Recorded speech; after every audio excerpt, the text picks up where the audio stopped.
Toute mon enfance a été bercée par les jeux WWE. Et aujourd'hui encore, alors que j'essaye en parallèle de rattraper mon retard sur tous les classiques du jeu vidéo que j'ai raté, ça m'arrive régulièrement de revenir sur d'anciens jeux ou de passer plusieurs heures sur les dernières éditions de la série 2K. En fait, du premier SmackDown vs Raw auquel j'ai joué sur Wii à WWE 2K24, sur lequel on a passé plein de bons moments sur Twitch en passant par tous les opus de THQ puis de 2K, j'ai dû jouer des milliers d'heures au jeu WWE, et malgré tout ça, à l'annonce du dernier WWE 2K25, j'étais pas forcément le plus hypé. Je sais pas si c'est mon envie de découvrir d'autres univers en essayant des jeux à côté desquels j'étais passé, ce qui d'ailleurs est un vrai plaisir et ce qui peut-être m'a éloigné de ceux dont j'avais l'habitude, ou si c'est le côté lassant du mode My Rise féminin sur WWE 2K24 que j'avais commencé il y a quelques temps, ou bien simplement une combinaison des deux. Mais contrairement à l'an dernier, je me suis pas précipité sur les vidéos qui détaillaient les nouveautés de WWE 2K25. Et pourtant, à l'approche de la sortie, j'ai bel et bien précommandé le jeu et au moment où je vous parle, j'ai environ 20 heures sur cette nouvelle édition, et donc on va pouvoir discuter aujourd'hui des points positifs et négatifs de WWE 2K25 pour voir ensemble si, comme ils le disent, c'est bel et bien le meilleur jeu de catch réalisé par 2K.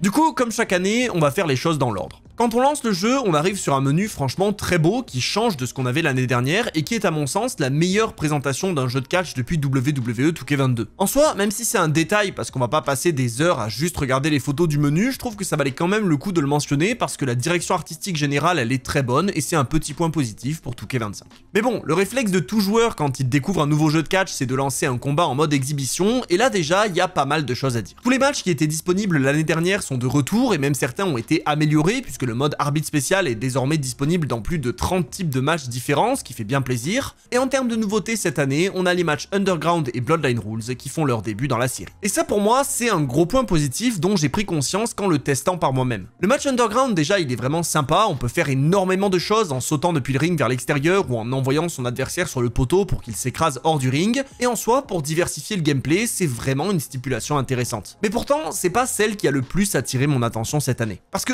je vais pas vous mentir, quand 2K a annoncé l'arrivée du match Bloodline Rules, je voyais vraiment pas l'intérêt. Pour moi, c'était simplement un match 1 contre 1 sans disqualification, dans lequel petit à petit des catcheurs allaient intervenir pour transformer le tout en une gigantesque bagarre, et même si dans l'idée ça peut être marrant, ça me donnait pas plus envie que ça. Et pourtant, en y jouant, j'ai passé un excellent moment. En fait, ce qui est cool, c'est que le jeu choisit lui-même qui intervient pour les deux adversaires. Du coup, à chaque fois que quelqu'un utilise le payback Bloodline Rules, c'est une vraie surprise de voir qui va débarquer pour lui venir en aide. En plus, c'est assez facilement personnalisable, puisque le jeu utilise par défaut les alliés et les rivaux des différents catcheurs pour constituer les équipes, et si jamais vous voulez vraiment vous faire surprendre par le jeu, vous pouvez les supprimer et ce sera alors le hasard total. Du coup, entre le côté extrême de la stipulation, la présence de 8 catcheurs pour mener à une guerre totale à la fin qui permet des interventions dans tous les sens et l'aspect surprenant des entrées progressives dans le match, ce Bloodline Rules qui ne m'intéressait pas trop au moment de son annonce est finalement un des éléments les plus sympas de ce nouveau jeu. Après, c'est évidemment pas parfait, je trouve ça par exemple bizarre qu'à la fin du match, le gagnant soit annoncé comme nouveau chef tribal, ce qui pour moi a pas trop de sens, c'est pas ça le principe d'un Bloodline Rules, mais en vrai, à part ça, c'est une stipulation très sympa que je vous conseille d'essayer et qui doit aussi être très fun à plusieurs. Et pourtant, si c'est vraiment ces deux matchs qui ont été mis en avant comme les grosses nouveautés du mode exhibition cette année, c'est pas là que j'ai passé le plus clair de mon temps. La stipulation qui pour moi est la meilleure et de très loin dans WWE 2K25, c'est une stipulation qui existe pourtant depuis des années et qui a reçu à mon sens la plus grande amélioration depuis un bon moment,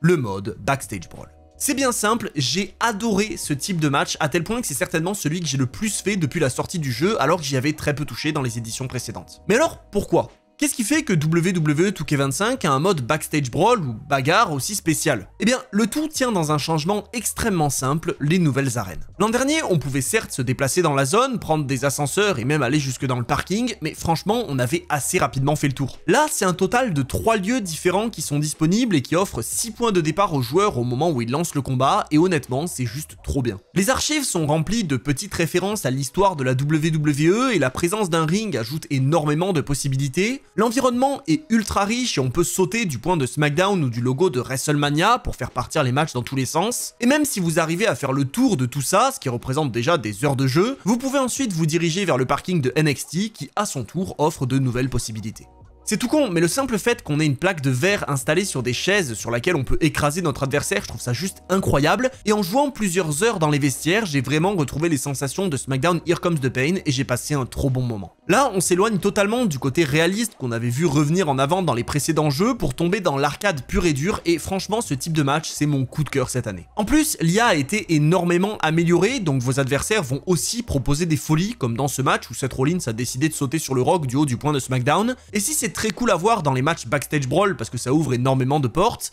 c'est aussi très sympa dans les matchs simples. Parce que oui, on reviendra dessus à la fin, mais pour moi, WWE 2K25, c'est vraiment le meilleur jeu pour simplement faire des matchs. Avec toutes les stipulations et le retour du Chain Wrestling, ce mini-jeu pendant les matchs qui ajoute une dimension intéressante, la possibilité de monter sur les barricades ou encore de faire des folies du haut des échelles, on peut facilement passer des heures et des heures en mode exhibition sans pour autant voir le temps passer. Si on ajoute à ça les matchs intergender qui font leur retour dans la série et le fait même que certains titres peuvent être défendus entre les hommes et les femmes, les améliorations de l'IA et la possibilité de personnaliser quelles attaques ils vont faire en priorité pendant les matchs, on a certainement le mode exhibition parfait et encore une fois c'est le gros point fort de cette édition à mes yeux. Au milieu de tout ça, on a des petits détails qui sont très sympas aussi, comme par exemple les dégâts visibles sur le corps des catcheurs au fil des matchs, mais surtout la fameuse caméra troisième personne qui apporte un nouveau style de jeu et qui est juste phénoménal. Parce que, encore une fois, quand le jeu a été annoncé, je m'étais pas suffisamment renseigné pour savoir exactement comment cette nouvelle caméra fonctionnait. Et donc, j'avais compris qu'elle n'était disponible que pendant les entrées, ce qui en soi est pas une nouveauté très importante. Sauf que, mine de rien, c'est déjà sympa d'avoir cette vision différente de l'entrée des catcheurs, on a 3 caméras au total et c'est vraiment cool pour dynamiser un petit peu ou pourquoi pas raconter des histoires dans un mode univers. Mais surtout, la fameuse caméra troisième personne, elle est aussi utilisable pendant les matchs et ça change tout. Honnêtement, je pourrais vous expliquer et vous montrer des images, mais c'est vraiment mieux de l'expérimenter soi-même si vous en avez l'occasion.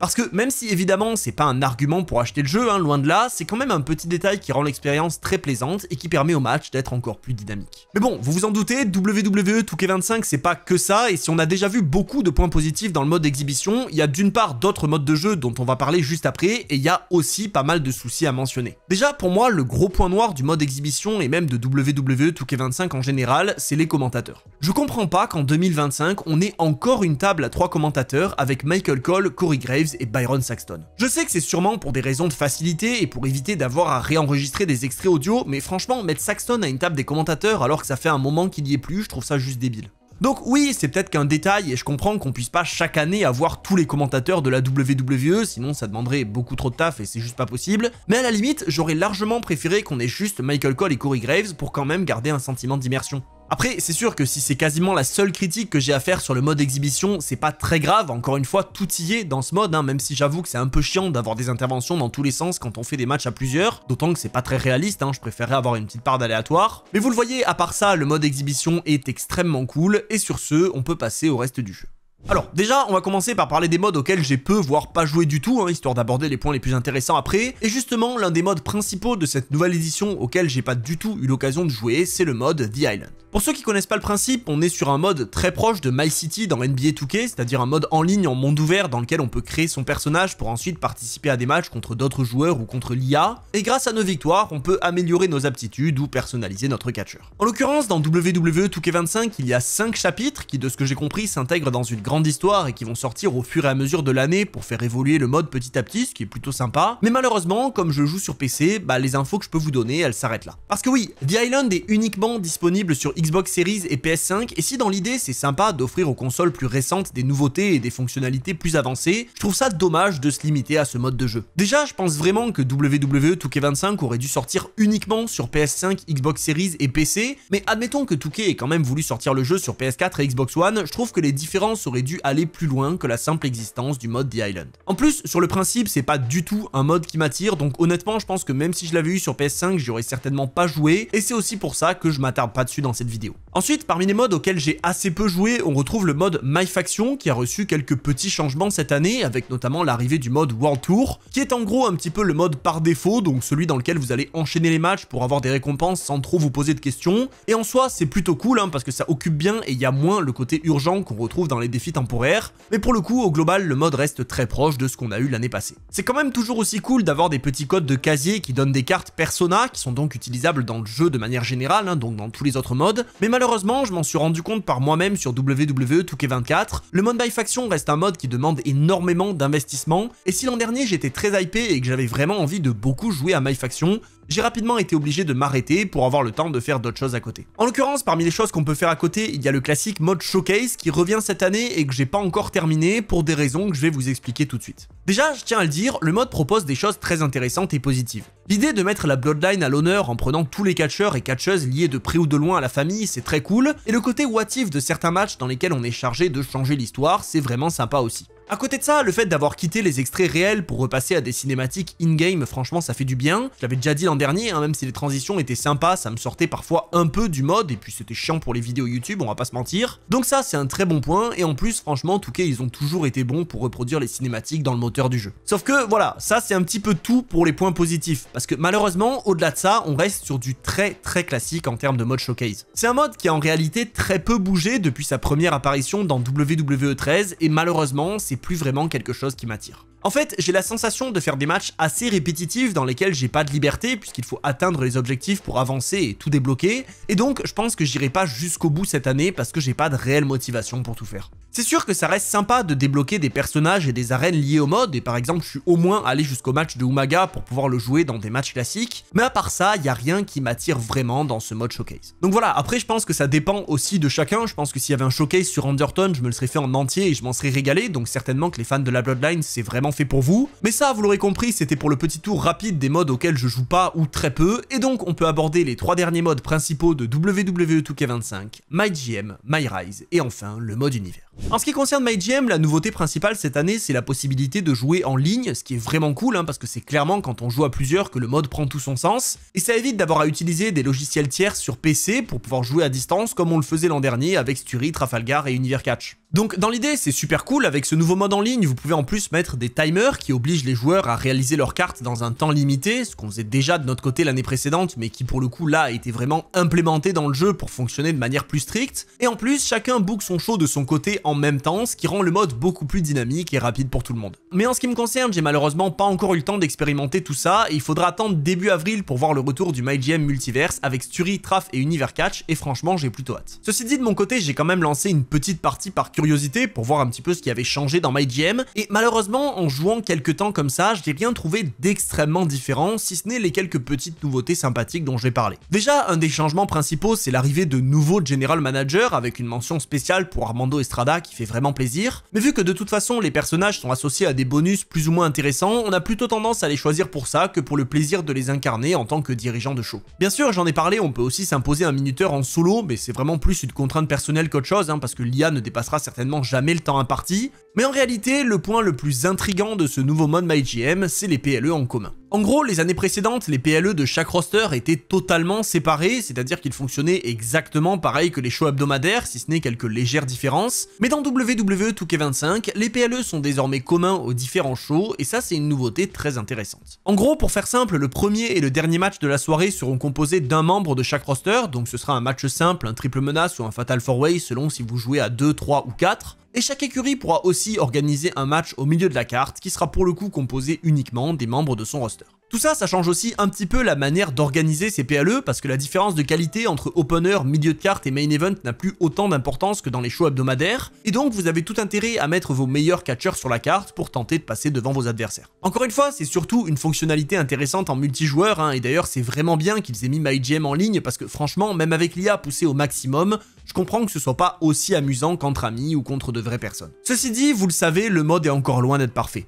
En l'occurrence, quand vous jouez en ligne, vous ne pouvez pas avoir de catcheurs personnalisés dans le roster, pareil pour les General Managers que vous êtes obligé de choisir parmi ceux déjà présents dans le jeu, et c'est également impossible de regarder ou de jouer les matchs que vous organisez. Bon, en soi, les deux dernières contraintes, personnellement, elles me dérangent pas trop, c'est pas quelque chose que je ferais de toute façon, mais le fait de pas pouvoir partager des drafts personnalisés avec des catcheurs créés, honnêtement, je trouve ça dommage. Alors, je comprends totalement pourquoi c'est pas possible, certainement que ça demande un certain nombre de changements qui auraient pu causer des bugs et qui auraient pas été réglés avant la sortie, mais c'est aussi là qu'on voit le problème d'un jeu qui sort chaque année. C'est que souvent, on se retrouve avec de bonnes idées, mais qui ne sont exploitées à 100% que dans le jeu suivant. Mais bon, ça vous inquiétez pas, on aura l'occasion de revenir dessus à la fin de la vidéo. Pour l'instant, passons au mode suivant sur lesquels j'ai pas mal de choses à dire, en commençant par le mode My Rise. Pour ceux qui ne connaissent pas, c'est un petit peu le mode histoire de la série des jeux WWE 2K, dans lequel vous créez votre catcheur pour suivre des scénarios proposés par le jeu, et franchement, cette année, je trouve qu'ils ont fait un excellent travail. Déjà, contrairement aux précédents opus, vous n'avez pas à choisir entre une histoire féminine et masculine, vous avez un seul et même scénario qui mélange les deux, et pour le coup, je trouve ça très intéressant. En plus, l'histoire racontée est très cool, elle a de petits rebondissements et c'est facile de s'investir dedans, surtout qu'elle est franchement pas bien longue, donc on arrive vite à la conclusion sans se lasser, et pour moi, c'est un point vraiment important. Parce que si le fait d'avoir une histoire courte, ça peut être quelque chose de négatif pour certains, étant donné qu'on peut avoir l'impression d'avoir payé pour un mode qui se termine en moins de 10 heures, My Rise a en fait une énorme rejouabilité cette année, et en fonction des choix que vous faites, vous avez vraiment une expérience totalement différente. Alors certes, au moment où je vous parle, moi j'ai terminé l'histoire qu'une seule fois, mais justement, j'ai pu voir sur d'autres lives ou vidéos à quel point les quêtes pouvaient changer selon les choix faits par le joueur, et ça, honnêtement, c'est extrêmement cool. Donc, vous l'aurez compris, j'ai beaucoup aimé cette nouvelle version de My Rise, et je l'ai même largement préférée à celle de WWE 2K24, parce que même si le mode masculin était plutôt cool, j'ai vraiment pas aimé l'histoire avec la catcheuse que j'ai entamée sur la chaîne secondaire, mais dont je me suis très rapidement lassé. En l'occurrence, dans 2K25, je trouve que l'équilibre est bien meilleur, puisqu'en plus on peut choisir une personnalité différente pour chacun des personnages, ce qui permet de varier les missions et rend l'histoire bien plus plaisante à suivre. Après, tant que j'y suis sur le mode My Rise, ça me permet de mentionner rapidement le mode création, qui évidemment est un passage obligatoire pour lancer ce mode de jeu là, et qui de ce que j'en ai vu n'a pas reçu de modifications extraordinaires.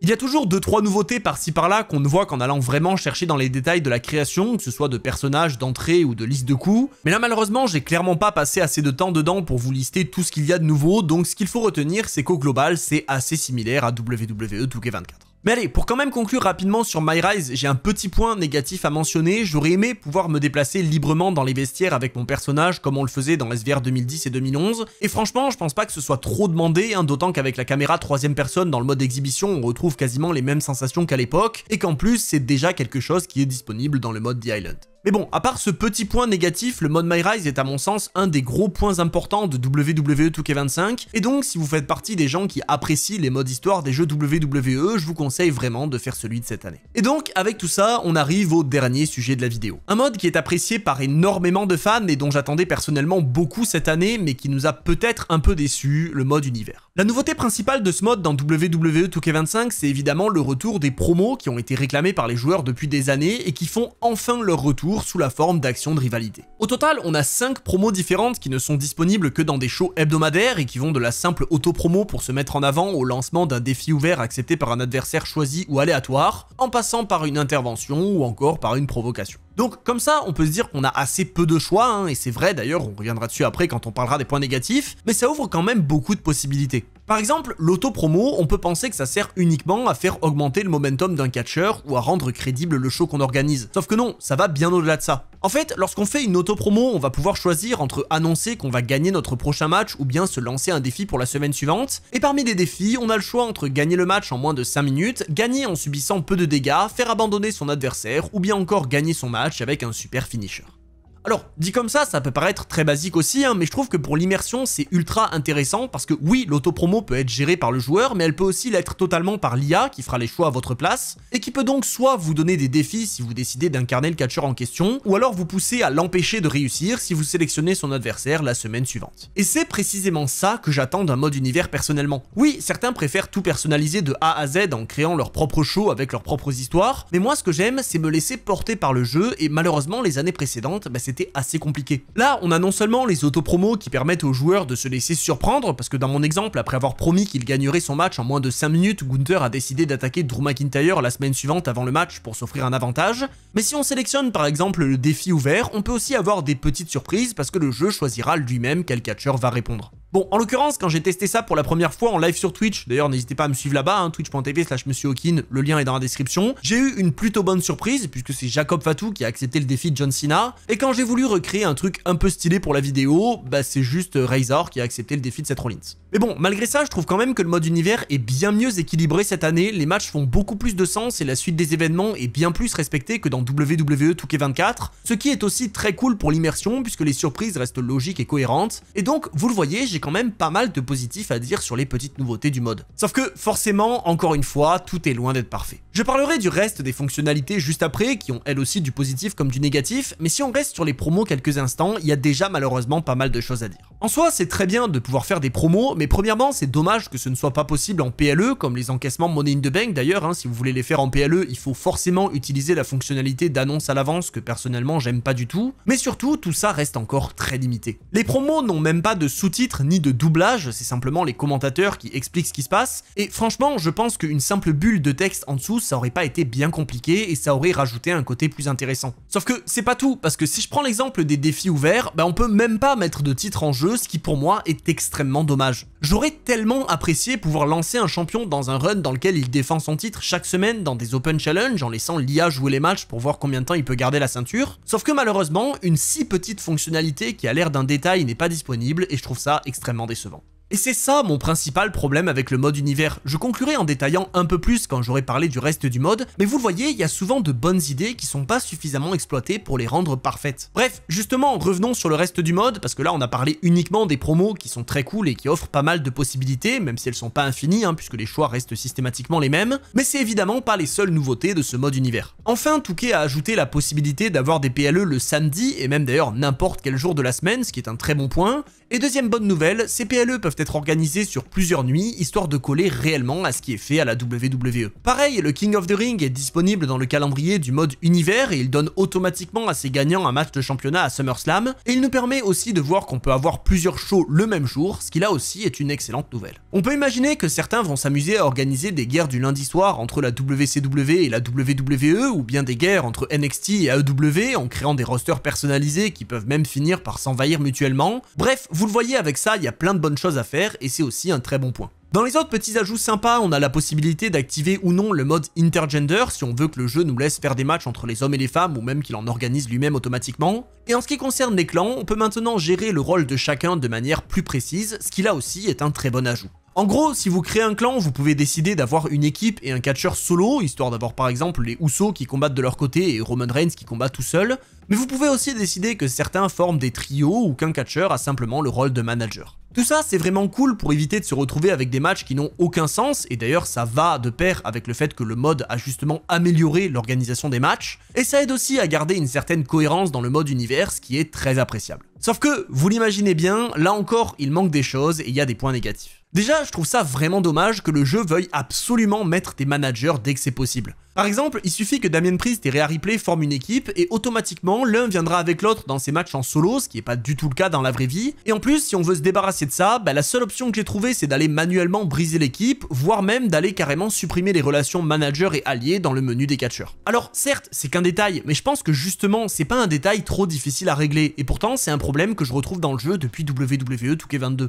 Et justement, c'est aussi ça le grand sujet du mode univers. C'est bien, mais chaque année j'en attends plus. Les promos, c'est certes un ajout sympa, mais encore une fois, c'est pas complet. On peut pas mettre de titre en jeu quand on veut, on n'a pas de sous-titres et on a des choix limités et on peut pas les mettre en PLE et tout ça c'est dommage. Pareil, les actions de rivalité sur le papier ça offre plein de possibilités et c'est très cool, mais déjà ça transforme tout match en match simple, ça je pense que même c'est un bug qui devrait être réglé en théorie, et parfois ça fonctionne bizarrement, surtout quand on est obligé de choisir un adversaire à un catcheur qui va simplement venir faire une auto-promo. Encore une fois, ça peut avoir l'air d'être que des petits détails, mais franchement je trouve ça dommage que Touquet ait passé du temps à nous sortir un mode The Island que personne n'avait demandé, plutôt que de vraiment s'investir sur un mode univers qui plaît aux fans. Je veux dire, oui, The Island c'est un bon moyen d'avoir des microtransactions, et je le répète à chaque fois quand on en parle, Touquet continue à sortir des jeux chaque année, aussi parce que c'est une entreprise qui cherche à faire du profit. Mais justement, en ce qui concerne les microtransactions, le mode MyFaction est déjà là pour ça. Donc est-ce qu'on pourrait pas trouver un entre-deux dans lequel on offre aux joueurs un mode univers extrêmement complet qui a une durée de vie quasiment infinie, tout en ayant un deuxième mode de jeu qui est plus intéressant d'un point de vue business? Et je dis tout ça, mais encore une fois, le mode univers est très bien. Il y a beaucoup de bonnes choses dedans. Mais comme l'an dernier, on en attend un petit peu plus qu'on n'a pas et qu'on aura certainement que dans WWE 2K26 et franchement, c'est très dommage. Bref, vous l'aurez compris, même si j'ai un certain nombre de choses positives à dire vis-à-vis du jeu, il y a quand même quelques points négatifs à relever sur les différents modes et comme l'an dernier, c'est loin d'être parfait. Pour autant, je m'amuse réellement sur WWE 2K25 et la seule chose que je regrette, c'est ces petits détails qui me font dire qu'il manque quelque chose pour réellement passer à l'étape suivante. Mais alors du coup, on peut se demander si réellement WWE 2K25 est le meilleur jeu WWE 2K jamais créé comme on nous le dit depuis sa sortie. Bah en soi, évidemment qu'il est meilleur que 2K24. Tout ce qui était là l'an dernier est de retour et on a des nouveautés et des améliorations, donc évidemment on a à ce jour la meilleure version de la série. Entre les petits ajouts dans le mode univers qui le rendent plus vivant et réaliste malgré ses défauts, la possibilité de jouer en ligne à MyGM et un mode MyRise riche qui offre une rejouabilité intéressante, on a déjà de quoi s'occuper dans les divers modes proposés. Mais moi, ce qui m'a personnellement le plus marqué, je vous l'ai dit, c'est simplement le mode exhibition. Pour moi, c'est sans aucun doute le meilleur jeu 2K pour simplement s'amuser à faire des matchs. Oui, le mode MyRise est sympa pour suivre une histoire, le mode MyFaction peut être cool pour collectionner des cartes et agrandir un roster déjà très chargé, dont j'ai d'ailleurs pas parlé, mais il est vraiment extrêmement rempli cette année. Et je pense que certains s'amusent même beaucoup en jouant à The Island, mais à mon sens, là où WWE 2K25 se démarque, c'est dans son gameplay. Les matchs intergender, les nouvelles stipulations, les petits ajouts comme le chain wrestling ou les nouveaux mini-jeux et actions possibles dans les matchs de l'échelle, c'est déjà des éléments très sympas, mais comme je vous l'ai dit, pour moi, là où le jeu prend tout son sens, c'est dans les backstage brawls. Encore une fois, c'est vraiment pas le point central de WWE 2K25, et pourtant c'est la stipulation dans laquelle j'ai pris le plus de plaisir. La variabilité de l'environnement, les possibilités infinies avec tous les objets et les actions qu'on peut réaliser avec les éléments qui nous entourent, la tension sur la fin du match quand on sent qu'on peut perdre à tout moment et que contrer une prise de finition devient une question de vie ou de mort, ou encore tous les petits easter eggs cachés à droite à gauche qu'on a envie de découvrir par soi-même, ce mode est pour moi celui qui fait de WWE 2K25 un jeu réellement différent.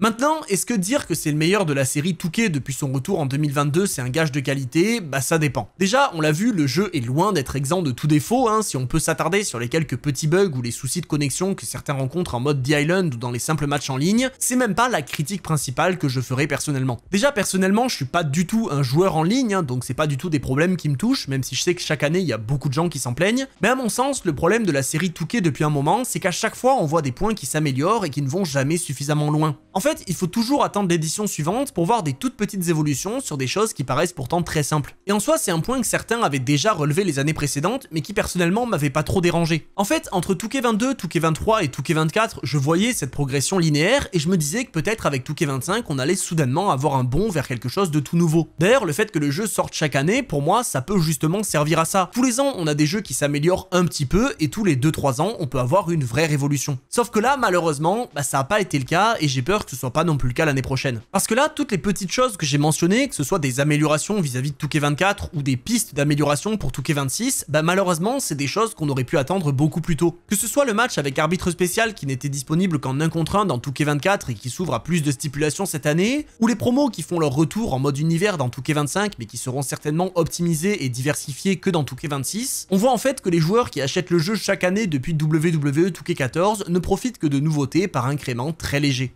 Alors oui, si vous avez adoré WWE 2K24 et que vous y avez passé des heures, 2K25 est fait pour vous. Au même titre que si vous avez arrêté les jeux WWE depuis des années et que vous faites votre retour avec cette édition, vous allez vous régaler. Mais si vous trouviez que l'évolution entre 2K23 et 2K24 était minime et que vous n'avez pas trouvé de quoi vous occuper sur l'édition de l'année précédente, je pense pas que 2K25 vous offrira la révolution que vous attendez. Et encore une fois, je le dis tout le temps, mais le fait que le jeu sorte chaque année, c'est certes un problème pour les joueurs parce que ça empêche d'avoir d'énormes nouveautés, mais il faut comprendre que c'est quelque chose qui ne bougera pas. Les jeux WWE, comme énormément de jeux, sortiront chaque année quoi qu'on y fasse, et en vrai, la seule option pour voir de très grands changements, c'est de ne se procurer ces jeux-là qu'une année sur 2, voire une année sur 3. Après, ce qu'il faut aussi voir, c'est que les petits détails qu'on a pu mentionner aujourd'hui, peut-être que pour certains d'entre vous, et même moi inclus, ça peut être des choses extrêmement intéressantes qui vous donnent une justification pour acheter 2K25. Typiquement, quelqu'un qui est un grand fan du mode exhibition et qui a pas trouvé ce qu'il cherchait dans 2K24, je lui conseillerais vraiment d'acheter 2K25 pour vraiment se faire plaisir. Pareil, quelqu'un qui est un fan du mode MyRise et qui a été déçu pour celui de l'année passée, je pense qu'il passera un bon moment sur celui de 2K25.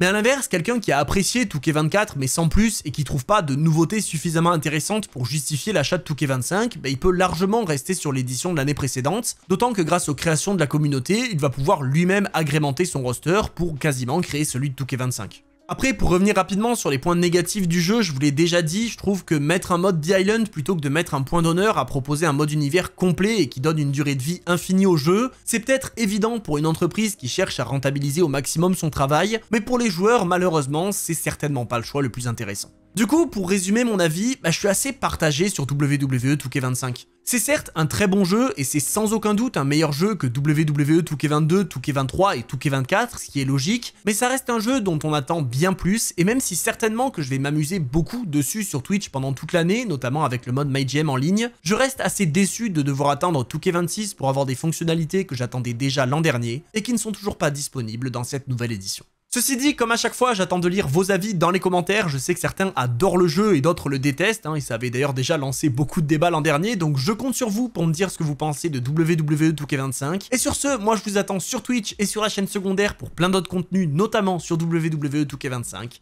C'était Monsieur Hawkin et on se retrouve très vite pour d'autres histoires.